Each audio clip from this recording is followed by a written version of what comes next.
Ethan Cole pressed his back against the barn wall and listened to a woman cry. Not sob, not whimper. The kind of crying a person does when they believe no one in the world is left to hear them low broken and completely alone. His hand found the grip of his revolver out of habit. His boots didn't move.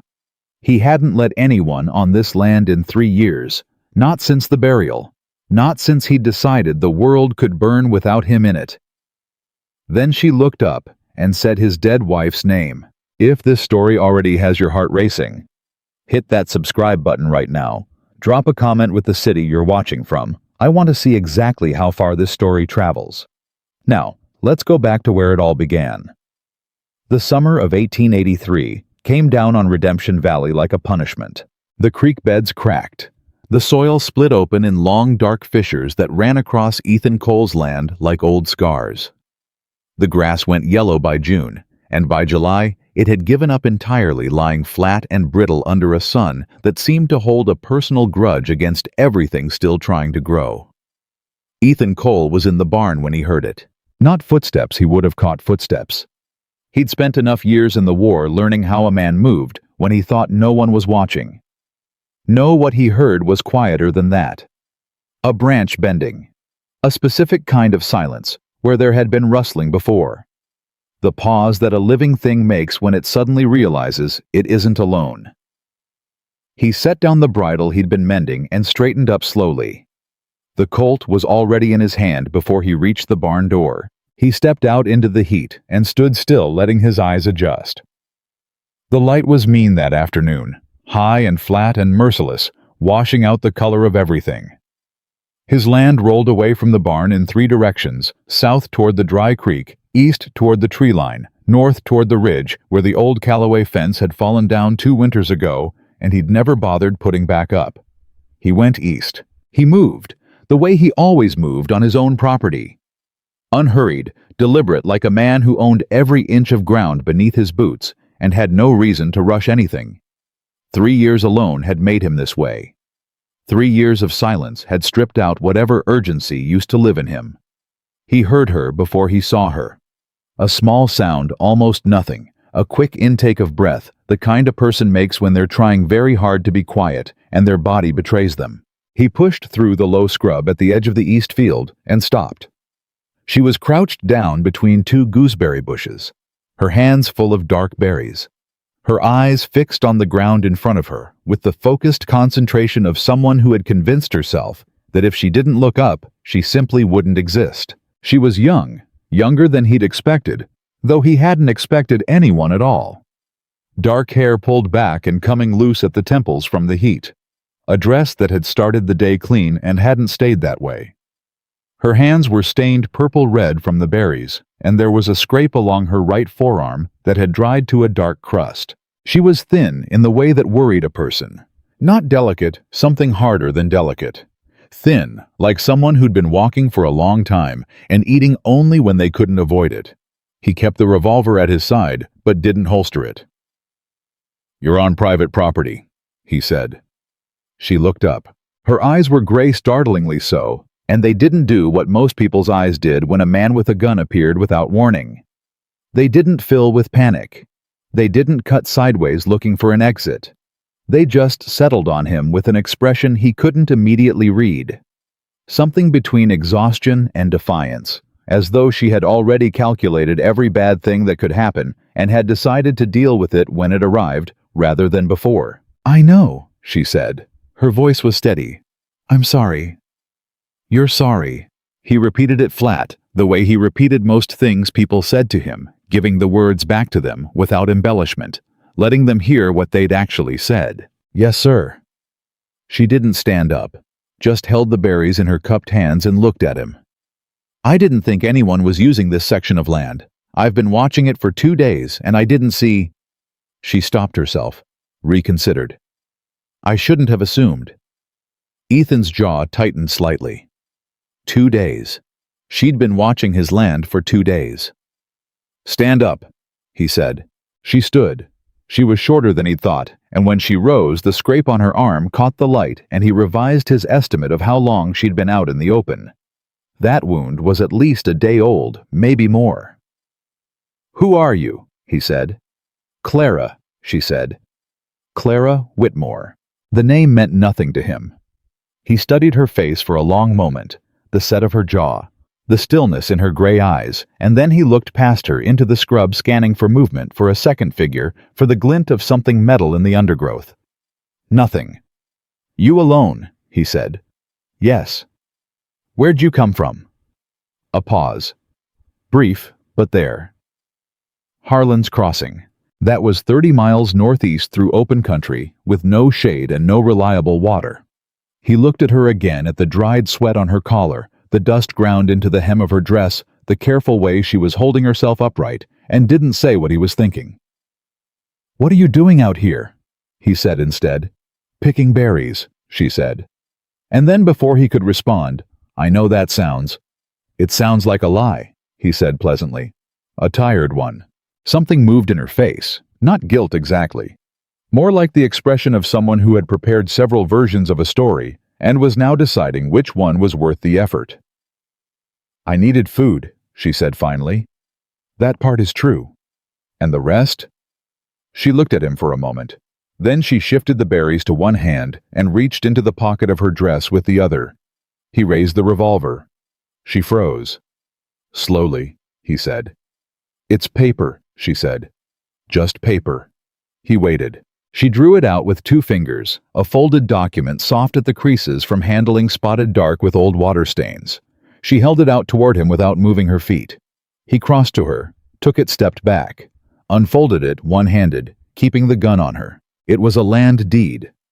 Or part of one. The rest had been torn away, and what remained showed a survey description, a legal boundary notation, and a partial list of names that meant nothing to him.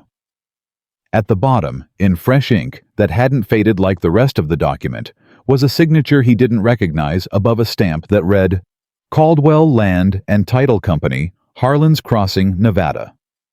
He folded it back up and held it out to her. "What is this?" he said. "Evidence," she said quietly. "Of what?" She took the document back and put it in her pocket. "Of what they're planning to do to every ranch in this valley by the end of summer." Ethan looked at her for a long time.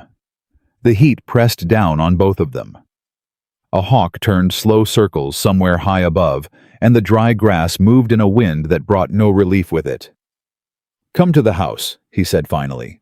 "I don't need a—" "Your arm needs cleaning," he said. "And you look like you haven't eaten a real meal in 2 days, which tracks with what you told me about the watching." He turned and walked back toward the barn without waiting to see if she followed. She followed.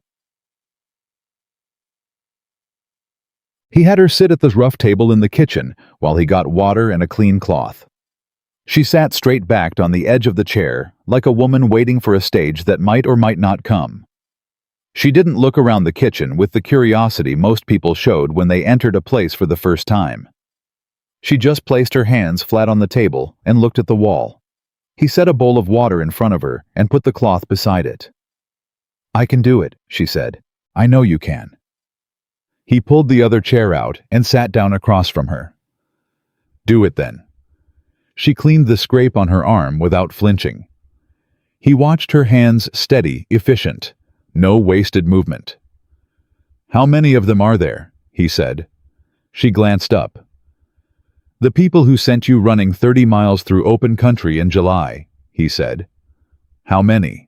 She pressed the cloth against her arm and held it there. "3 that I know of. But they don't do their own work." She looked back down at her arm. "They hire it out. Hired guns. Hired lawyers mostly," she said, "which is worse." He almost said something to that, stopped himself. "I used to work for the Caldwell Land and Title Company," she said without being asked. Her voice was level, factual, like she was reading from a record rather than talking about herself. "I was a filing clerk. I indexed deeds and survey documents for 3 years. She lifted the cloth, checked the wound, pressed it back. 11 months ago, I started noticing inconsistencies in the filings." "What kind of inconsistencies?" "The kind where a deed comes in one day, showing a family has owned land for 40 years. she said. And 3 weeks later, a second deed shows up, dated 6 months earlier, signed by someone with a name close enough to the original owner that you have to look twice to see the difference transferring the property to a Caldwell subsidiary. She set the cloth down. Then the first deed disappears from the file. Ethan was quiet. It happened to 12 families in Harlan's Crossing County, she said. 4 of them were gone before they even understood what had happened. The land office just handed them a notice of vacate and a letter from a judge who owed the Caldwells more favors than he'd ever be able to pay back. And the other 8, still fighting. She finally looked at him directly. Which is why I took the documents I could carry and ran. He put his elbows on the table and looked at her. And you ended up here. I was trying to reach Millhaven, she said. There's a federal land surveyor there, a man named Price who isn't... She stopped, started again. A man who can't be bought. Millhaven is another 60 miles south, he said. I know. Through country that's drier than what you already crossed. I know that too. He stood up, went to the shelf by the stove and came back with a piece of cornbread wrapped in cloth. He set it on the table in front of her. She looked at it, then at him. Eat it, he said. I'm not being generous. You'll pass out before you reach my property line if you don't, and I'd have to carry you back and I'd rather not. She picked up the cornbread. You're a very charming man, Mr. Cole, he said. Ethan Cole. She stopped chewing. It was small, the thing that happened in her face. A slight arrest of motion like a clock hesitating on the second. She recovered quickly, too quickly, the way a person does when they've had practice making their face do what they tell it. But he'd seen it. You know that name? He said. No, she said. No, I just... She shook her head, took another bite. Forgive me. He leaned back in his chair and studied her. Clara. She looked at him. Don't lie to me on my own property, he said. I've been alone out here long enough that I've gotten particular about certain things. That's one of them. She set the cornbread down, folded her hands. And for a moment, the composure she'd been wearing like a second skin slipped just enough for him to see what was underneath it. Not fear, but something older than fear. Something that had been carried for a long time. I saw your name in the files, she said quietly. The Caldwell files. The kitchen went very still. They have a deed, she said. A fraudulent one. Dated 14 months ago. It names a Caldwell subsidiary as the legal owner of 460 acres in Redemption Valley. She held his gaze. The deed references the Cole property by name. Ethan didn't move. They haven't filed it yet, she said. That's part of what I took. The unfiled deeds, the ones waiting on the right judge, the right moment. I took everything I could find. She reached into her pocket and brought out the folded document again. Then she reached inside her dress and drew out a second one, then a third from somewhere in the folds of her skirt. She laid them on the table between them. Your land is on this list, Mr. Cole. It has been for at least a year. He looked at the documents on the table. He looked at her. Outside, a horse whinnied once from the direction of the road, then went quiet. Ethan stood up so fast, the chair scraped back across the floor. He crossed to the window in 3 strides and looked out without moving the curtain, seeing the road from the narrow angle the window allowed. 2 riders, moving slow. The kind of slow that wasn't leisure.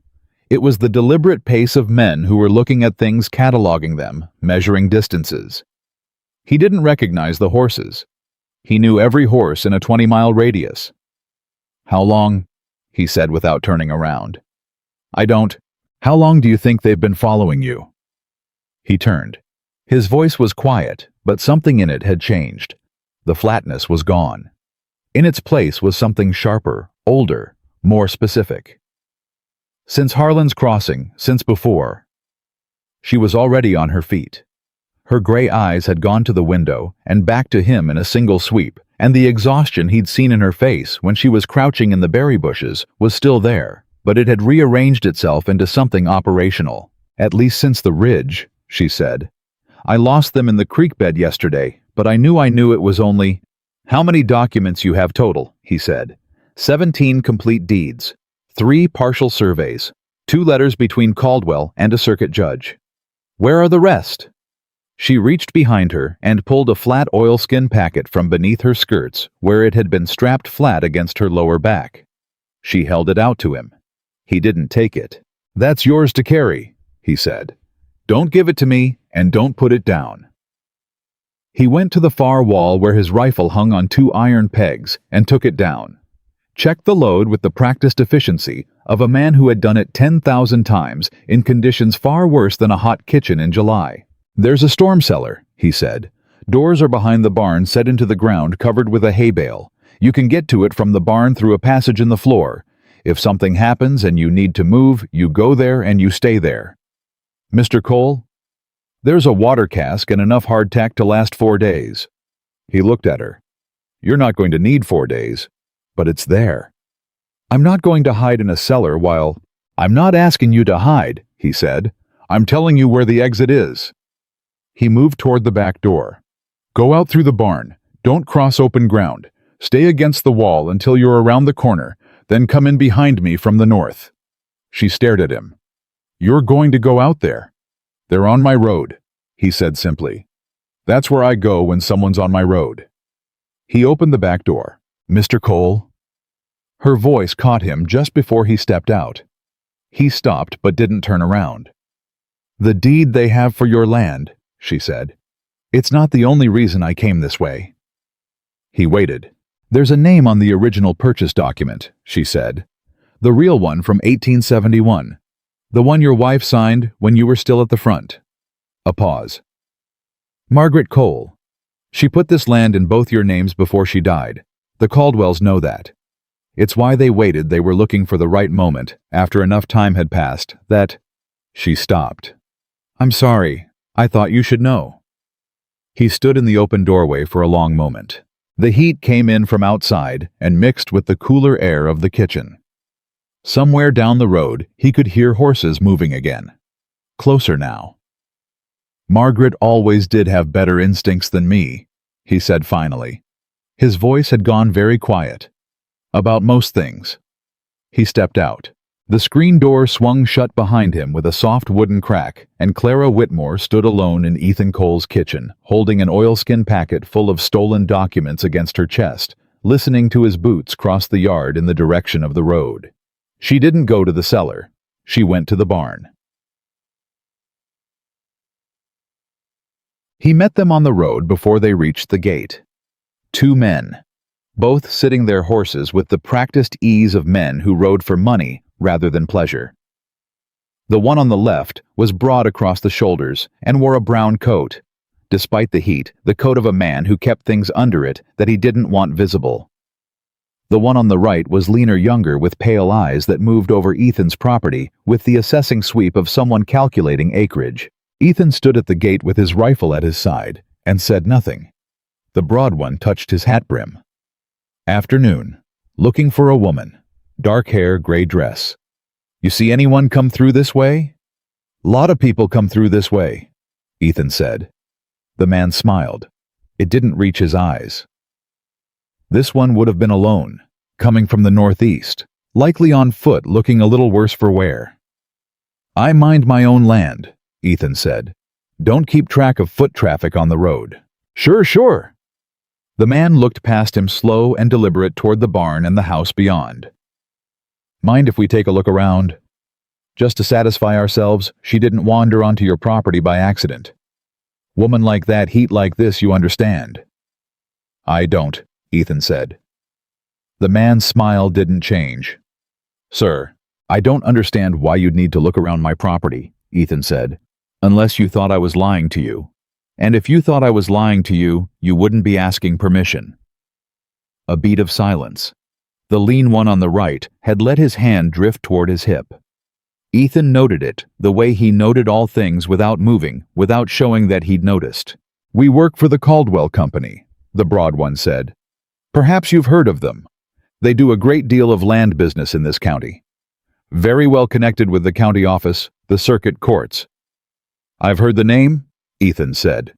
"Then you understand. It's in everyone's interest to cooperate. The woman we're looking for took private company documents. That's a criminal matter. Then get a sheriff, Ethan said. Bring him out here with a warrant, and I'll cooperate with everything the law requires. He looked at the broad man steadily. That's the offer.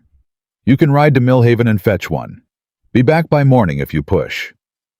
Another silence. Longer this time. The lean one's hand had stopped moving. The broad man looked at Ethan Cole, at the rifle at the set of his jaw, at the particular kind of stillness that a man carries when he has already made every decision and is only waiting for other people to make theirs. He touched his hat again. Appreciate your time, he said.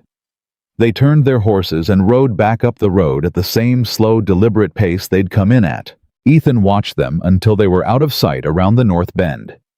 Then he stood at the gate for another full minute watching the empty road.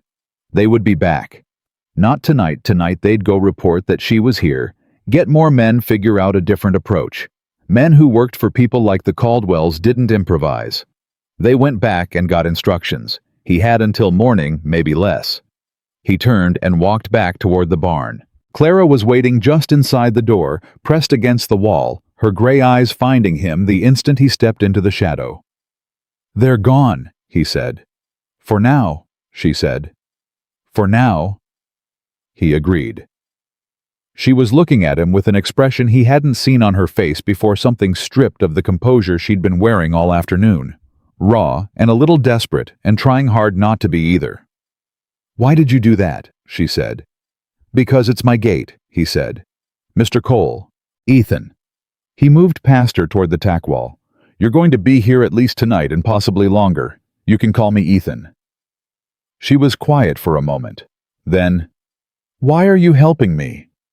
He took down a second bridle, the one he'd been meaning to mend for a month, and held it up to check the leather in the fading light coming through the high barn window. You said Margaret's name, he said. She didn't answer. She signed this land in both our names, he said. 11 years ago, when I was still at the front, and she didn't know if I was coming back. She did that because she wanted me to have something to come home to. The leather was cracking at one of the joints. He turned it in his hands. Someone spent the last year trying to take it out from under her memory. He set the bridle down. That's not a thing I'm going to let stand. The barn was quiet around them. Outside, the summer heat was finally beginning to ease toward evening, the light going amber and long. I have to get those documents to Millhaven, Clara said. I know.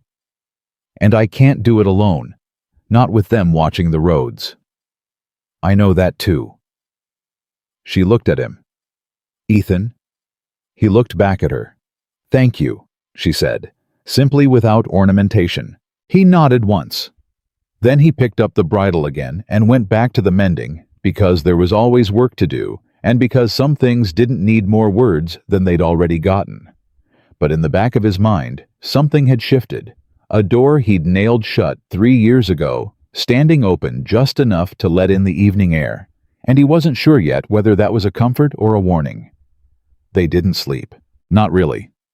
Ethan sat at the kitchen table, with his rifle across his knees, and his eyes moving between the front window and the back, and Clara sat across from him, with the oilskin packet open on the table between them, sorting documents in the lamplight with the focused efficiency of a woman who had done it many times before and intended to do it right this time. The heat hadn't broken with the dark the way it sometimes did in summer. It just settled lower, closer, like something pressing down with quiet patience. Around midnight, a coyote started up somewhere south of the creek, and Ethan's hand went to the rifle before the sound had finished registering. Clara didn't flinch, but her hand stilled over the papers. Coyote, he said. I know, she said. I've been listening to them for 2 nights. She went back to sorting. He watched her for a moment. You're not what I expected, he said. She didn't look up. What did you expect? Someone more frightened? I'm frightened, she said simply. I've been frightened since March. You get used to carrying it. She separated 2 documents from the pile and set them apart from the rest. Fear's like a heavy coat in summer. It doesn't go away. You just stop noticing the weight every second. He thought about that. Then, Tell me about the Caldwells. She looked up. How much do you want to know? All of it, he said. Start with how a land company gets a circuit judge in its pocket and work backward from there. So she told him. She talked for the better part of an hour, her voice low and even, and he listened the way he'd learned to listen in the war, not just to the words, but to what lived under them, the pauses and the places where her voice went careful, where she chose a word and then reconsidered and chose a different one. He'd interrogated enough men to know that the structure of a story told you almost as much as its content. What she told him was this: the Caldwell Land and Title Company had been operating in Nevada territory for 11 years. On the surface, it was exactly what its name said. A company that handled land transfers, title searches, deed filings, the ordinary bureaucratic machinery of a growing territory, sorting out who owned what. Respectable work. The kind of work that made a community run. What it actually was, as best as Clara had been able to reconstruct from 3 years of filing and 11 months of careful, terrified observation, was a machine for legal theft. It moved slowly and methodically, targeting land that had value, land near waterland with mineral potential land, sitting in the path of where the railroad was quietly planning to run a spur line in the next 5 years.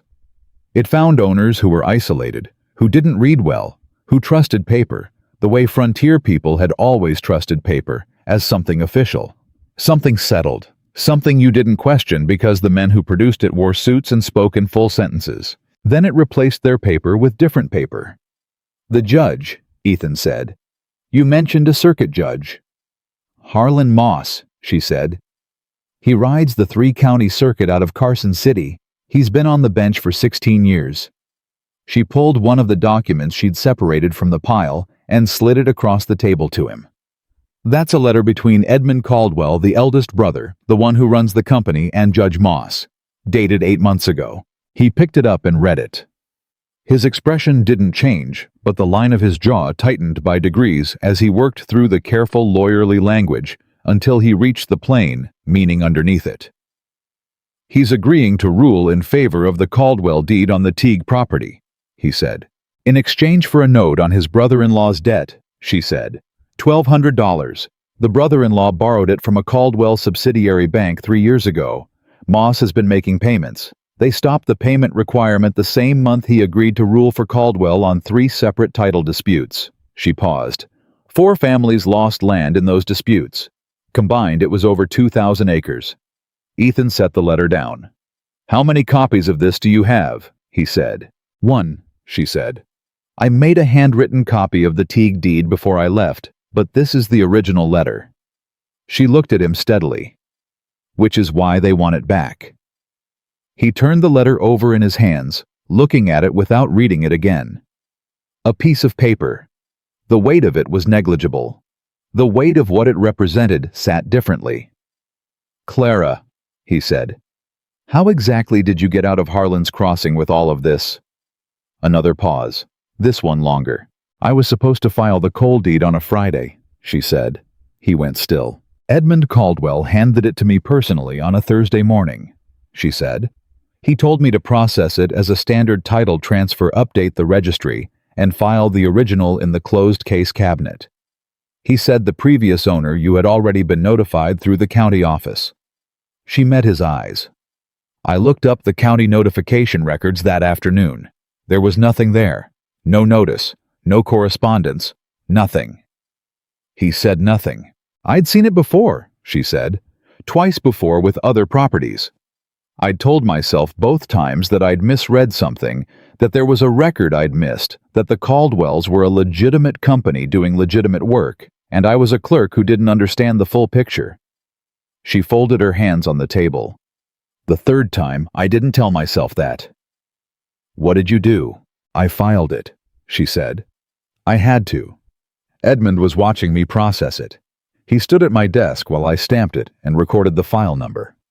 She held his gaze and didn't look away from what she saw in his face. I know. But I needed time, and I needed him to think it was done. So I filed it, and then I went home, and I spent the night copying every document I could find that connected to the Caldwell acquisitions, and at 4 o'clock in the morning, I went back to the office, took the coal deed and 11 others out of the closed case cabinet, and I walked out the back door. The lamp between them flickered once in a draft from somewhere. "The coal deed," he said. "The fraudulent one they created. You have it." "Yes." "Where?" She reached into the oilskin packet and drew it out from the bottom of the stack. She put it on the table in front of him, separate from everything else, and then she moved the lamp closer so the light fell directly on it. He looked at it for a long time without touching it. His name was on it. His land. 460 acres that Margaret had purchased legally in 1871, that he'd come back to in 1872 with one more scar than he'd left with, and half his hearing gone, on the left side, that he'd worked alone for 3 years since the fever took Margaret in the winter of 1880. His land being transferred on a piece of paper he'd never seen to a company name he didn't recognize by a signature that was supposed to be his, but wasn't. He reached out and picked it up. "Ethan?" Clara's voice was careful. "I'm not going to do anything with it," he said. "I'm just reading it." He read it. Every word.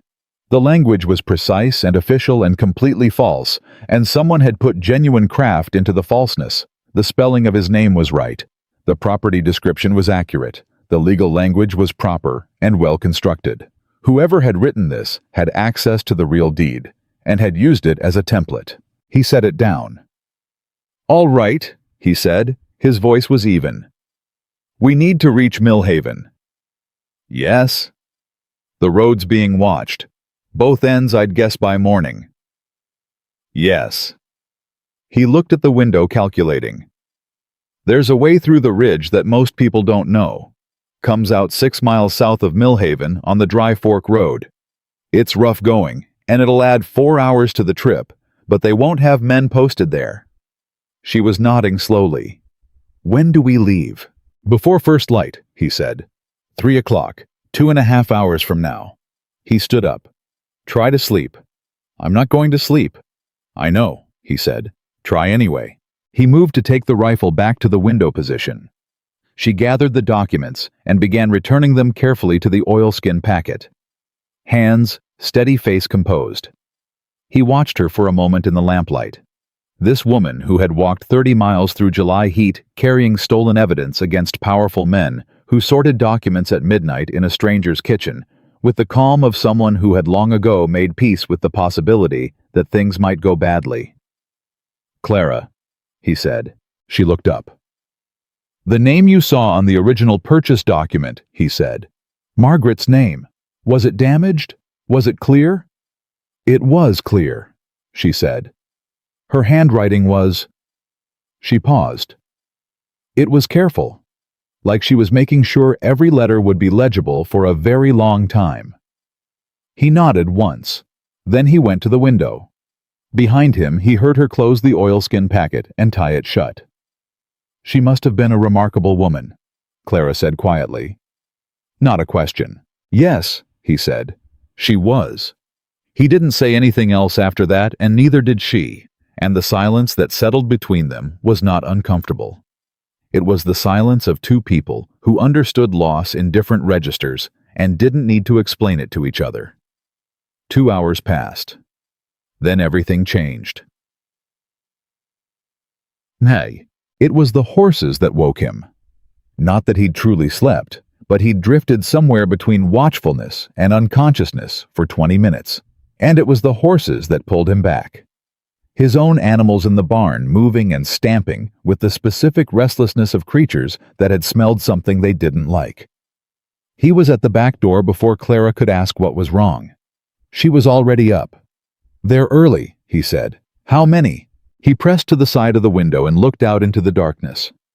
The moon had gone behind clouds an hour ago, and the yard was black, but he could hear. 3 horses, maybe 4.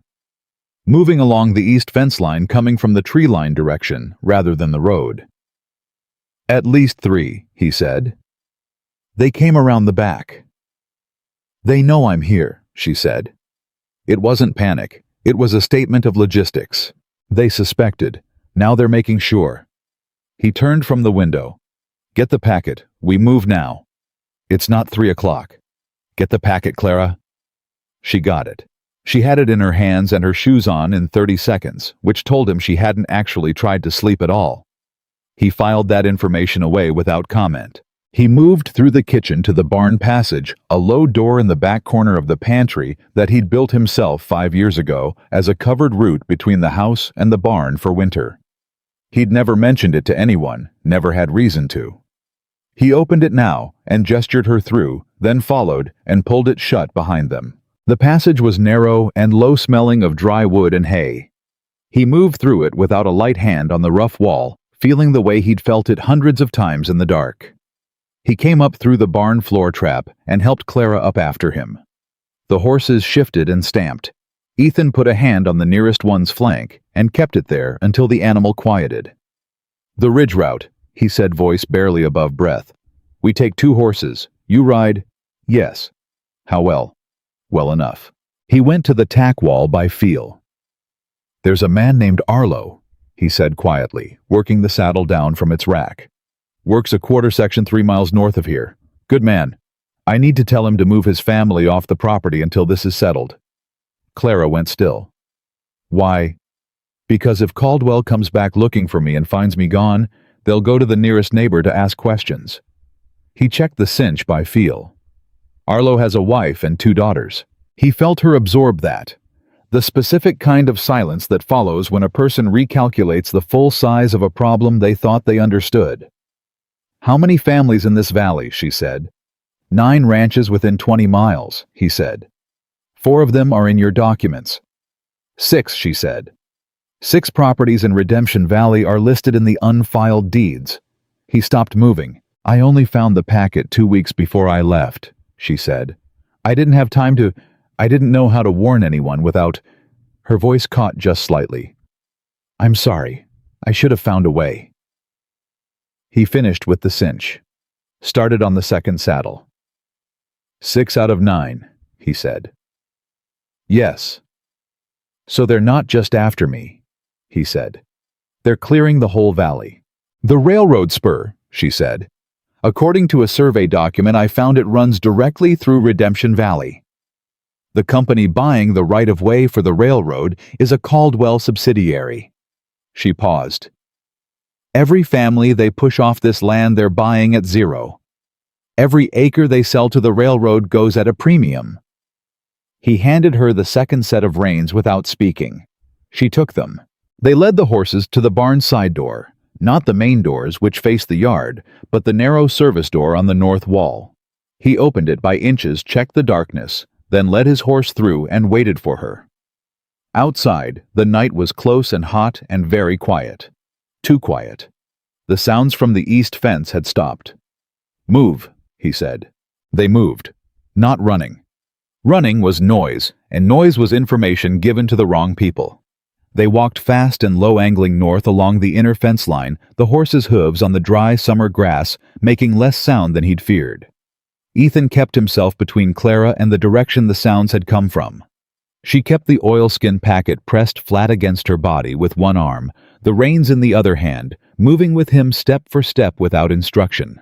They were halfway to the north gate when a voice came out of the dark behind them. "That's far enough." Not the broad man from the road. A different voice, younger, tighter, carrying the specific pitch of someone who wanted to appear in control and wasn't entirely sure they were. Ethan stopped. Clara stopped. He felt her breath change beside him. Controlled, measured. She was frightened and managing it. "Turn around," the voice said. He turned around slowly. The man was maybe 20 feet away, young like the voice suggested, with a rifle that he was holding with more confidence than he likely deserved. Behind him, barely visible, a second shape. "Mr. Cole," the young man said. "We just want the woman and the documents. Nobody has to have a bad night." "Son," Ethan said. "How old are you?" A pause. "That's not..." "Because you're standing on private property in the middle of the night, pointing a rifle at a man who served 2 years at the front and has been living alone for 3, Ethan said. "And I'm wondering if you thought that through all the way. Just hand over the..." "I'm not handing over anything," Ethan said without raising his voice. "And you're going to walk back the way you came and tell whoever sent you that the answer is the same at 3 in the morning as it was in the afternoon." He paused. "Now I'm going to turn around again, and you're going to make a decision." He turned around. His shoulder blades felt the space behind him with the exquisite sensitivity of a man who had stood with his back to loaded weapons before. He knew in the precise physical way that combat teaches exactly how long he had before a decision had to be made in either direction. "Walk," he said quietly to Clara. She walked. He walked beside her. Behind them, silence. Then footsteps moving away north and east toward the tree line. He let out a breath through his nose. "They're letting us go," Clara said, voice barely audible. "They're letting us go so they can follow us," he said. "They want the documents more than they want a confrontation in the dark. They'll trail us to wherever we're heading. The ridge route. Changes when you're being followed," he said. "We're not going to Millhaven yet." She turned her head to look at him, and even in the dark he could feel the question. "There's something I need to do first," he said. "Trust me for another hour." She was quiet for 1 beat. 2. Then, "All right." They mounted up at the north gate and rode into the dark. Arlo Meeks answered his door with a shotgun and a lamp, which was about what Ethan had expected. The lamp came forward when he saw who it was, and the shotgun went sideways, and Arlo's broad, weathered face went through 4 expressions in about 2 seconds: relief, confusion, alarm, and the particular kind of attention that men who live hard lives give to news that arrives before dawn. "Ethan, Lord Almighty, what time is it?" "Close to 3, Ethan said. "I need a minute, Arlo." He got more than a minute. He got a kitchen, and Arlo's wife Ruth, who came downstairs with her hair down her back, and started a fire on the stove with the calm efficiency of a woman who had learned not to be rattled before she'd had her coffee. And he got Arlo across the table, listening with his big hands flat on the surface, and his face getting very still in the way it did when the news was serious. Clara sat at the corner of the table and said nothing, while Ethan laid it out. She let him tell it, and she watched Arlo's face, and she watched Ruth's face at the stove, and when Ethan finished, she put 3 documents on the table between them. Arlo looked at them. He was not a fast reader, but he was a thorough one, and he took his time. Ruth came and stood behind his shoulder and read over it with him. When he finished, he sat back. 6 properties, he said. 6, Ethan said. "Mine's one of them." "Yes." Arlo looked at his wife.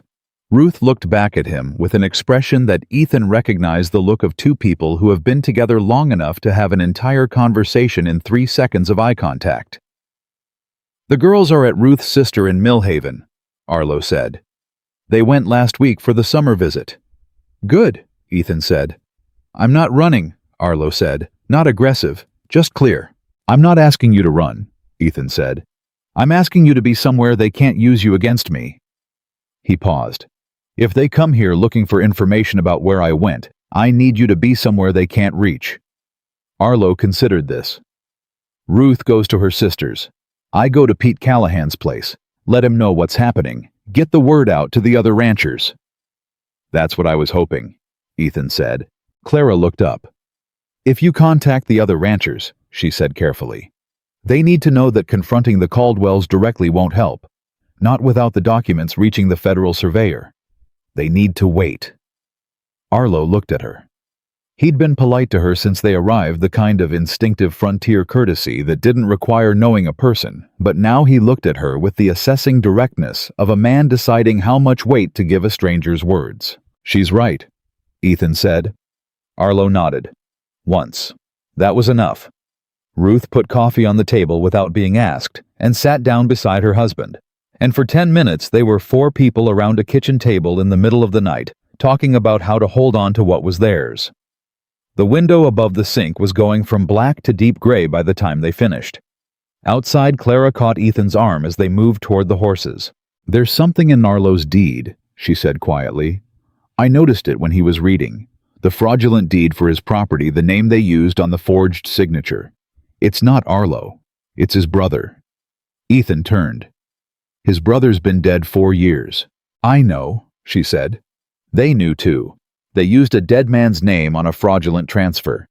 Legally, it creates a probate issue that would take years to untangle in court, even with the original deed as evidence. She met his eyes. That's not sloppiness. That's deliberate. They're not just stealing land. They're burying it in legal complexity so deep that even if someone fights back, they'll run out of money before they run out of court dates. He looked at her. Edmund Caldwell didn't build this machine, she said.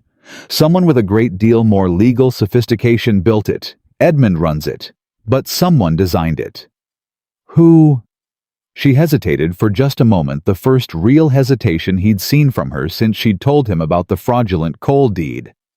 The kind of hesitation that meant what came next was the most dangerous thing in the conversation. There are 3 letters in that packet, she said. The ones I kept in the very bottom. The letters are signed with initials only. MCW. She paused. I've been trying to identify who MCW is for 4 months. I have a theory. But if I'm right... She stopped. He waited. If I'm right, she said, it changes what I said to you earlier about Federal Surveyor Price in Mill Haven being someone who can't be bought. The gray morning air sat heavy between them. You think Price is connected to this? He said. I think the initials might be his, she said. Marcus C. Whitmore. She looked at him steadily when she said the name, and he understood, after a half-second, what she was telling him. Whitmore, he said. Your name. My father's name, she said. My father is the federal land surveyor for this district. The silence that followed was the longest one of the night. Ethan looked at her face. He looked at the stillness in it, the specific, hard-won stillness of someone who had lived with a piece of information like a stone in their chest for a very long time, carrying it because there was nowhere to set it down.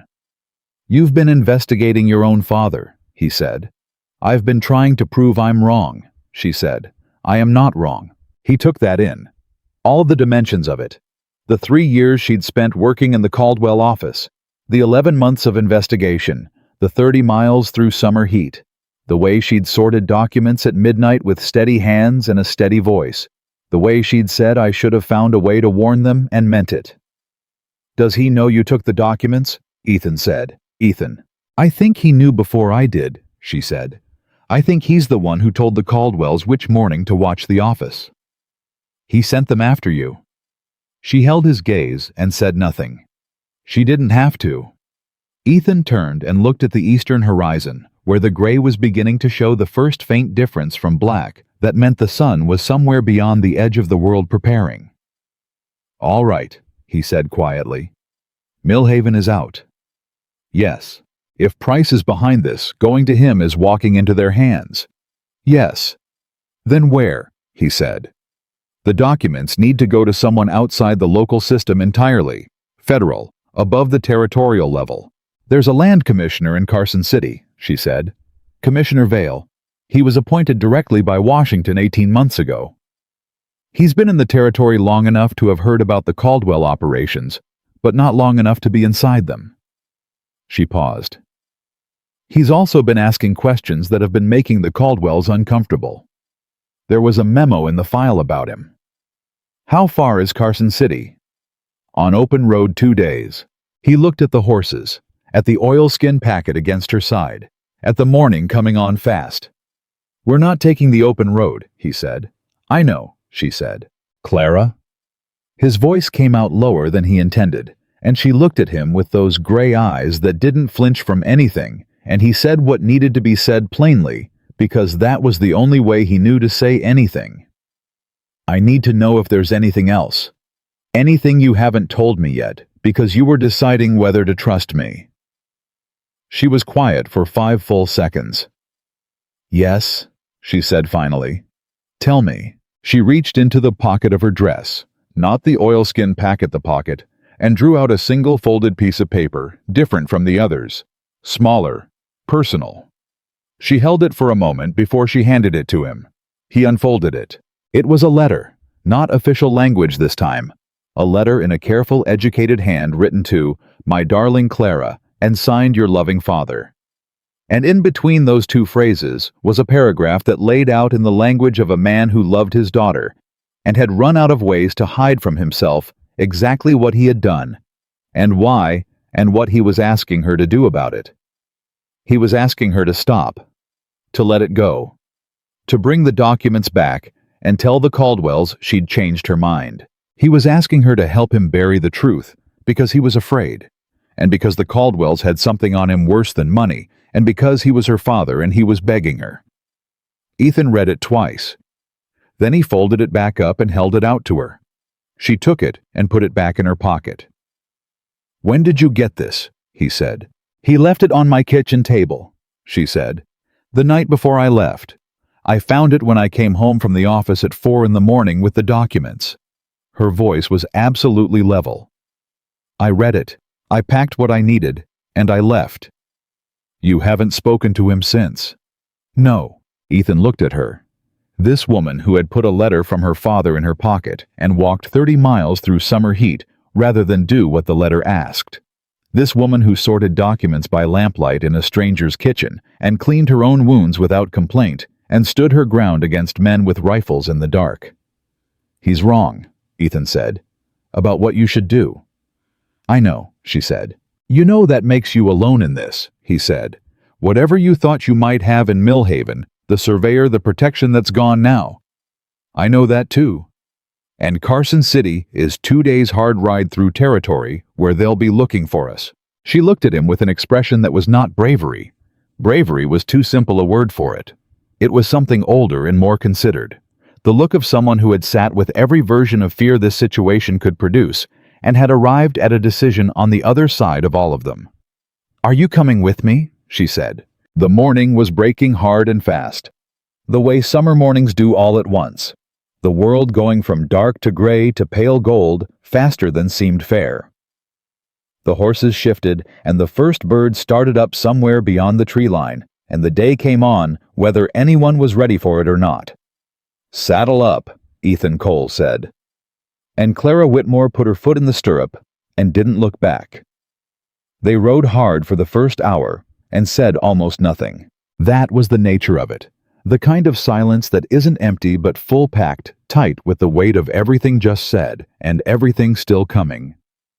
Clara kept pace with him, stride for stride across the open country north of the ridge, the oilskin packet flat against her back beneath her arm, her eyes forward.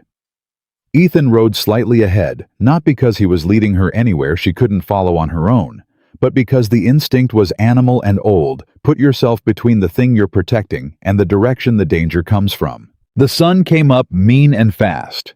By 6 in the morning, the heat was already settling in like it meant to stay forever, and the land around them was the particular burnt gold of high summer in Nevada territory, beautiful in the way that indifferent things are beautiful without caring whether anyone noticed.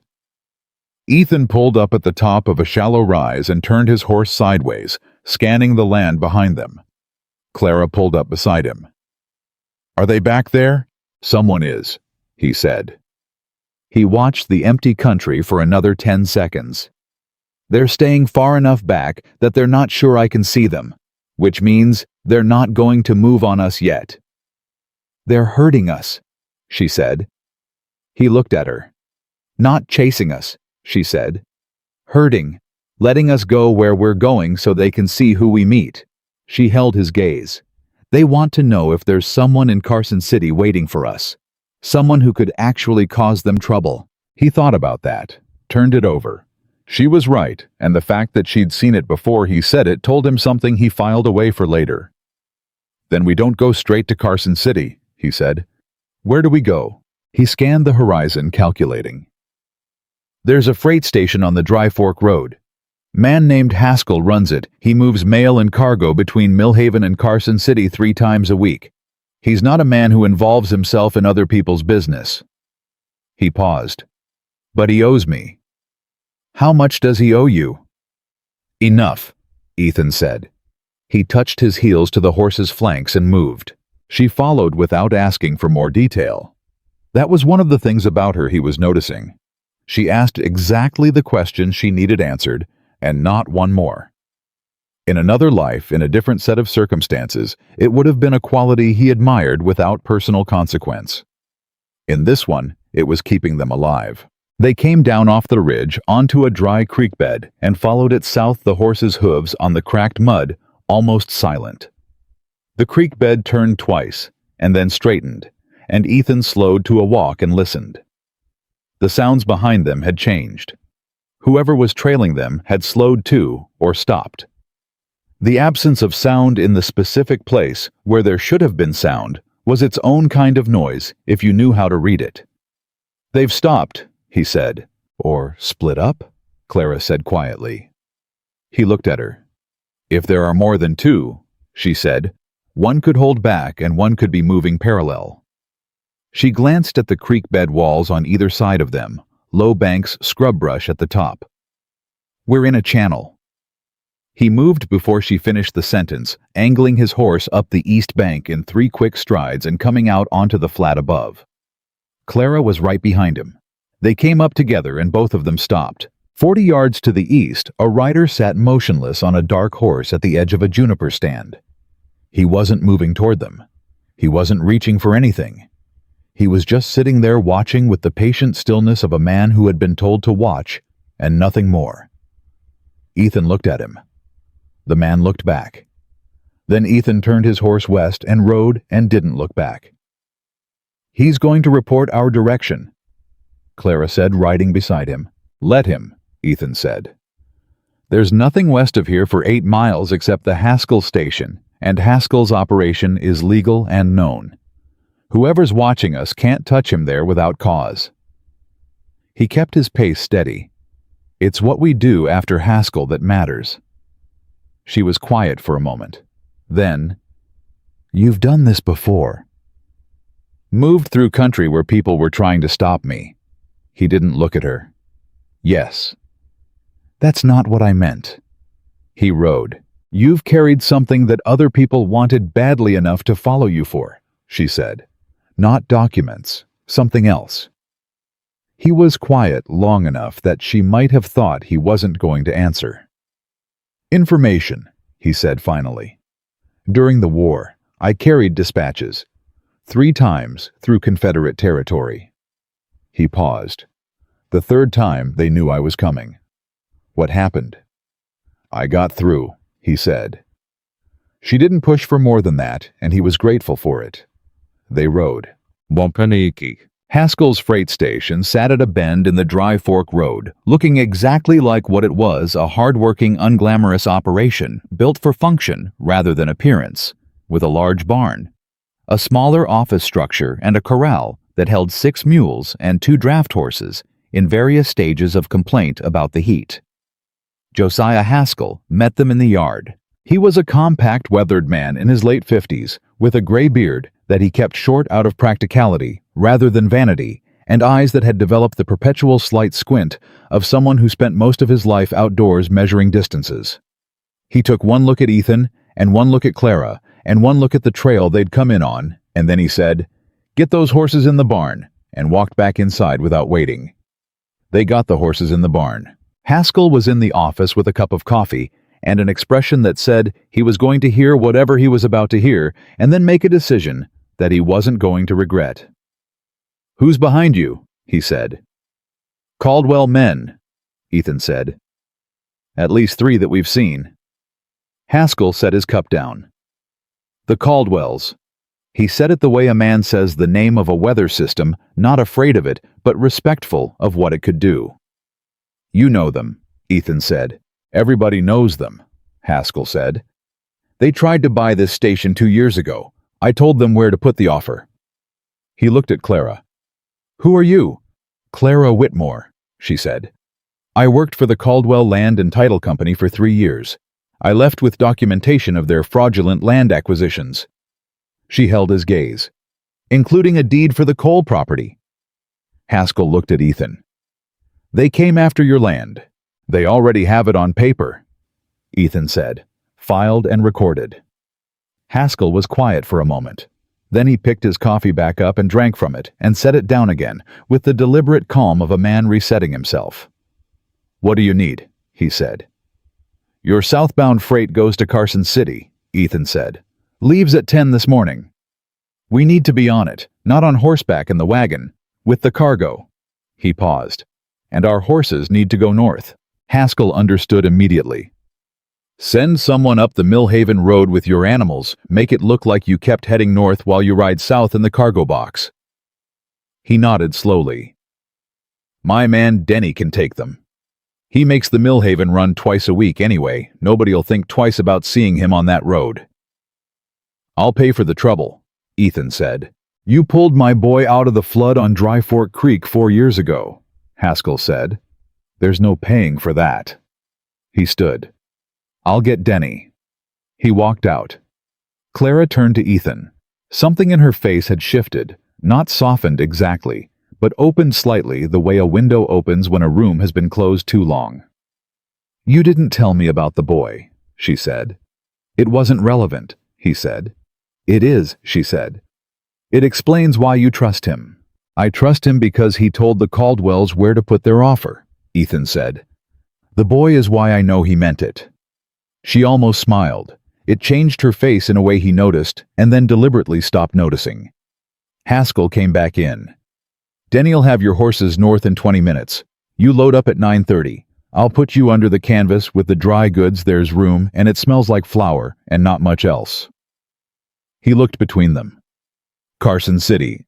The Land Commissioner's office, Clara said. Commissioner Vale. Haskell's expression shifted barely just a degree or two, but Ethan caught it.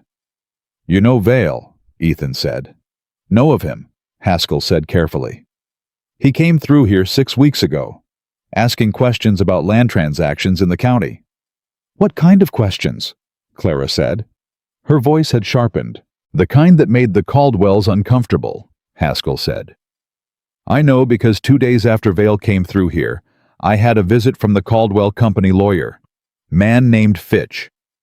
Very polite, very well-dressed, wanted to know if I'd spoken with the commissioner and what we'd talked about. He paused. I told him we talked about the weather. Clara looked at Ethan. Vale's already looking, she said. He's been building something. Then we're not arriving empty-handed, Ethan said. We're arriving with what he needs to finish it. For the first time since the berry field, he saw something in Clara's face that wasn't discipline or endurance or managed fear. Something lighter than all of those things, brief and startling. Hope. It lasted about 4 seconds. Then Haskell's door opened and a young man, Denny, presumably lean and road-worn, leaned in and said, Boss, there's a rider coming in from the north, moving fast. The hope left Clara's face. Ethan was already at the window. What? The rider was not a Caldwell man. He was Pete Callahan's youngest son, 16 years old, riding a horse that had been pushed hard enough that it was blowing when it came into the yard. And he had the particular wild-eyed look of a boy who'd been sent to find someone urgently and wasn't sure he'd been fast enough. His name was James, and he slid off the horse and said, Mr. Cole, before he'd fully stopped moving. Ethan went out to him. What happened? My pa sent me, James said. He was breathing hard. Said to find you wherever you'd gone and tell you. He stopped and pressed his hand against his side where a stitch had set up, then pushed through it. They took Arlo. The yard went quiet. Say that again, Ethan said. Caldwell men, James said. 4 of them. Came to the Meeks place just after sunup. Mr. Meeks, he didn't go to my pa's place like you said. He went back to his own property to get some things first, and they were waiting. James swallowed. They took him. My pa saw from the ridge. Said to tell you they were headed south. South. Toward Carson City. Toward the same road Ethan and Clara were planning to take in an hour. Ethan turned and looked at Clara, who had come out of the office and was standing 3 feet behind him and had heard every word. Her face had gone still in a way that was different from her usual composure.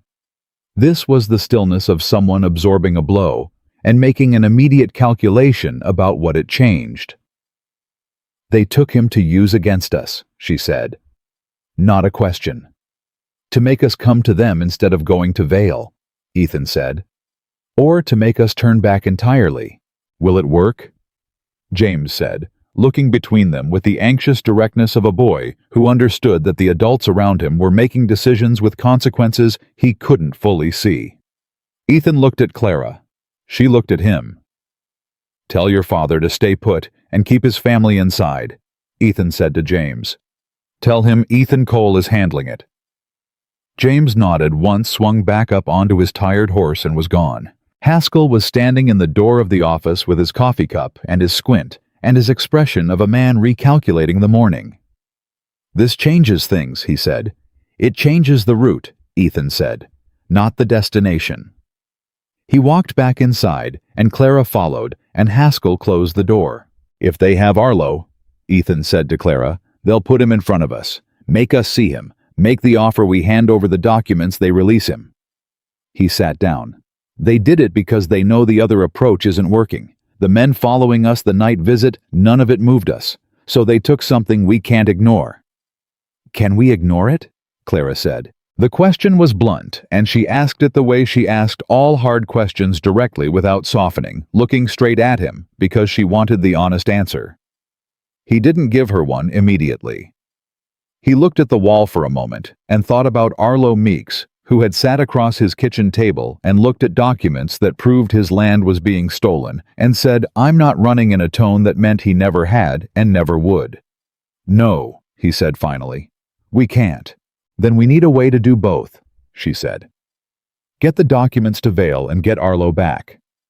"Those are two different things." "They're the same thing," she said.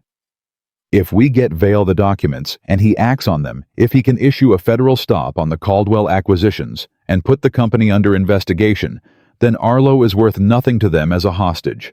Holding him becomes a liability." She leaned forward.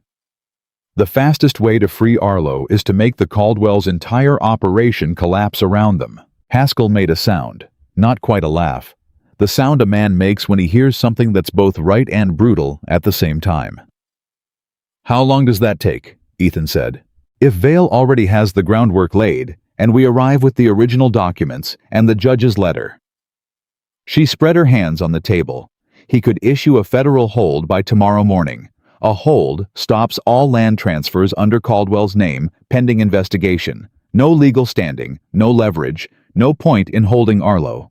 And if it takes longer than tomorrow morning—" She met his eyes and didn't look away. "Then we find Arlo before that."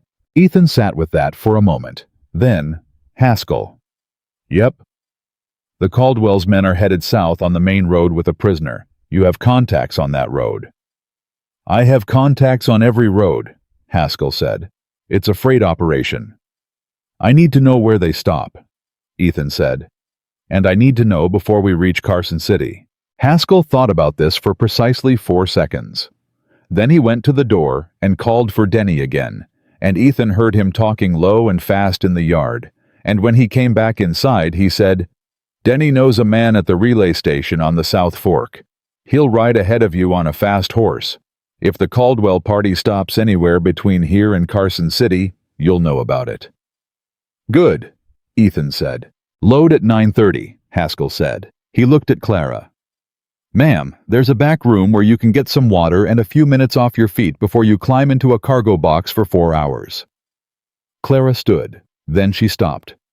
"Mr. Haskell," she said, "how well do you know Commissioner Vale?" Haskell's squint deepened slightly. "Well enough to know he's honest, not well enough to know much more. The documents I'm carrying," she said. "One of them implicates a federal official, a land surveyor appointed by Washington." She paused. "If Vale decides that document creates jurisdictional complications, if he refers it upward before acting, we lose the window." Haskell looked at her steadily. "You saying you don't entirely trust the man you're riding 4 hours in a cargo box to find?" "I'm saying trust is a resource I've been spending carefully," she said, "and I want to know if there's a reason to spend it on Vale." Haskell was quiet for a moment.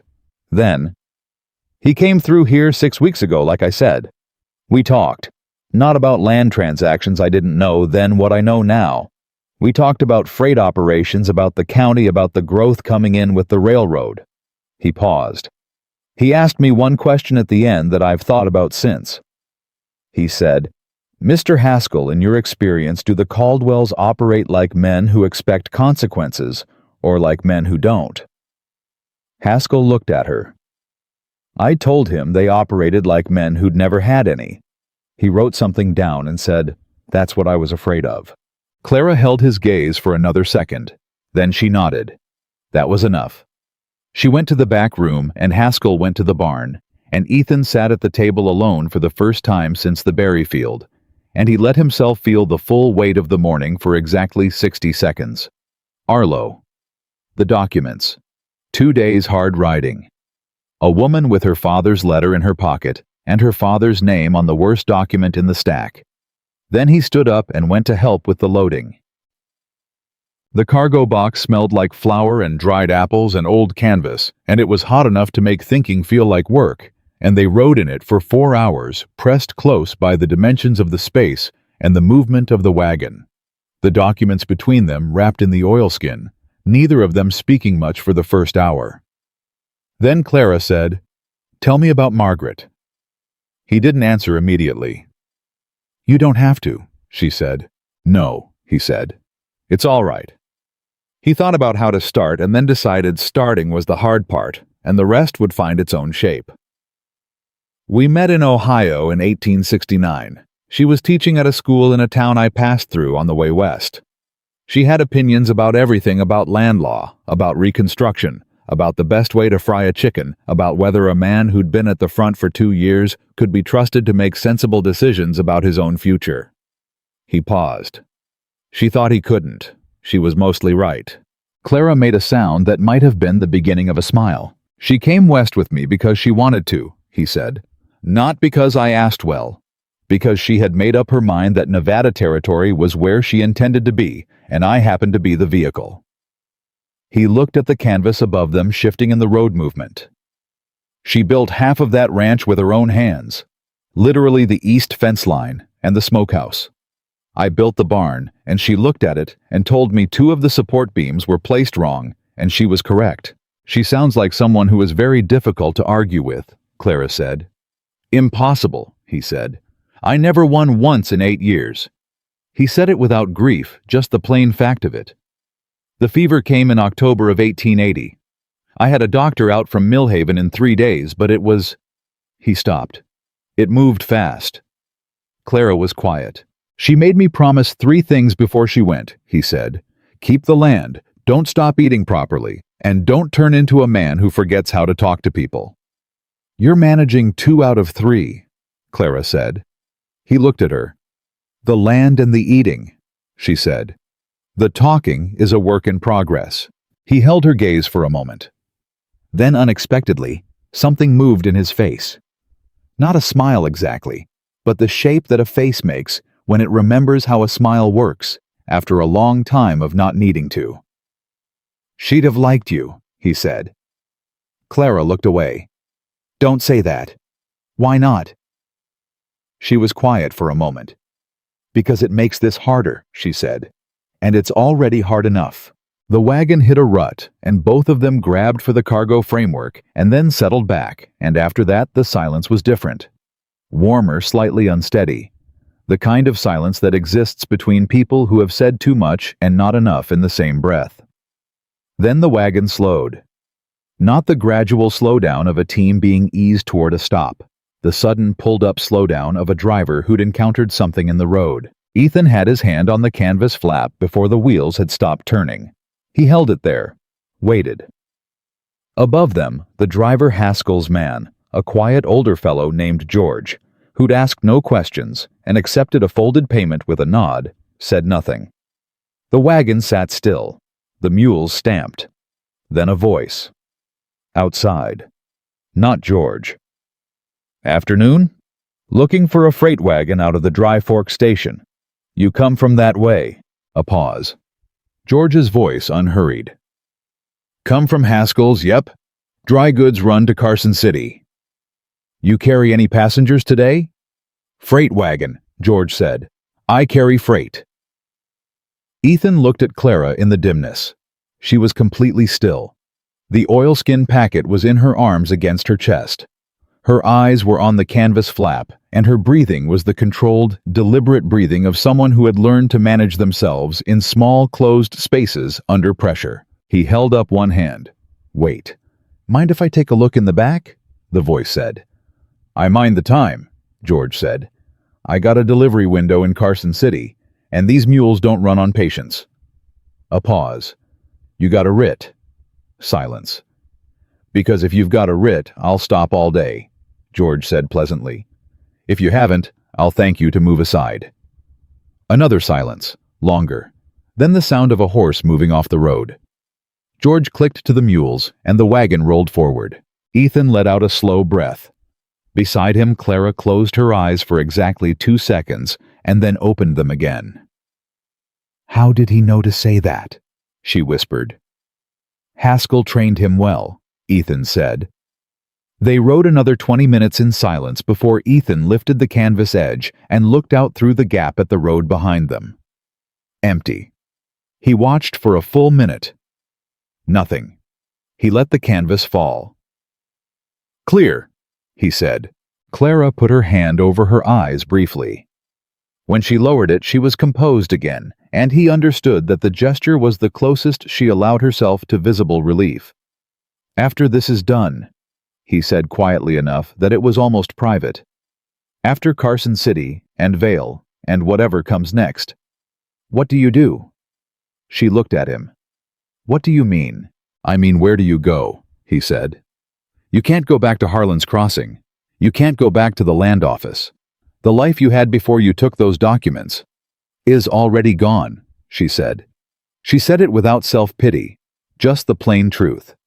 "I knew that when I walked out the back door." She looked at the canvas above them. "I suppose I go wherever there's honest work that needs doing." "There's no shortage of that in Nevada Territory," he said. "No," she agreed. Then George knocked twice on the cargo box wall, the signal they'd agreed on, and said, "Relay station coming up. You've got word." They both went still. Word from Denny's contact at the relay station meant one thing: Denny had found something. About Arlo. About where the Caldwell men had stopped. Ethan pushed the canvas aside and climbed out of the cargo box into the bright afternoon air. George was already pulling into the relay station yard, and a young man Ethan didn't recognize was walking toward them with a piece of paper folded once in his hand and an expression that said the news on it wasn't good and wasn't simple. He handed the paper to Ethan. Ethan read it again. Clara had climbed out behind him and was standing at his shoulder. She looked at his face, and not the paper, because she'd learned in the last 12 hours that his face told her faster what she needed to know. What she saw there made her say very quietly, "What is it?" He handed her the paper. She read it. The relay station hand was watching her with the particular attention of someone who has delivered difficult news before and knows what faces do. The note said this: the Caldwell party had stopped. They were holding Arlo Meeks at a property 12 miles west of Carson City. Not a Caldwell office, not a town. A private property. The note included the name of the owner, Marcus C. Whitmore, her father's house. Clara stood in the yard of the relay station with the afternoon sun beating down on the top of her head and the paper in both hands, and she read the name twice more, as though the second reading might produce a different result. Her father hadn't just sent men after her. He'd given them a place to bring what they caught. "Clara," Ethan said. She folded the paper. She folded it precisely corner to corner, the way she folded everything, with the careful exactness of someone who has trained herself to keep her hands steady when her whole self is shaking. She handed it back to him. "We still go to Vale," she said. Her voice was completely level. "Clara, we go to Vale first," she said, "and then—" She looked at him, and the gray in her eyes had gone very dark, the way sky goes dark before weather. "And then we go get Arlo." He held her gaze. He didn't say what he was thinking, which was that going to her father's house was the most dangerous thing they could do, and also the one thing he knew for certain: she was not going to be talked out of. He put the paper in his pocket. "Get back in the wagon," he said. She climbed in. He climbed in after her. George clicked the mules forward and the wagon rolled south toward Carson City, and somewhere behind them, the dust of the Nevada afternoon closed over the road like it was wiping something clean. And somewhere ahead, her father was waiting in a house that had just become the center of everything, and Clara Whitmore sat in the dark of a cargo box with her hands folded in her lap and her father's letter pressed against her heart, and did not make a sound. Carson City arrived the way most important things do, without announcement, without ceremony. Just suddenly there through the gap in the canvas, when George pulled the wagon to a stop and knocked twice on the box wall and said, "End of the line, folks." Ethan climbed out first and stood in the afternoon heat of a city street with his rifle at his side and his eyes making a full circuit of everything within 100 yards, before he reached back and helped Clara down.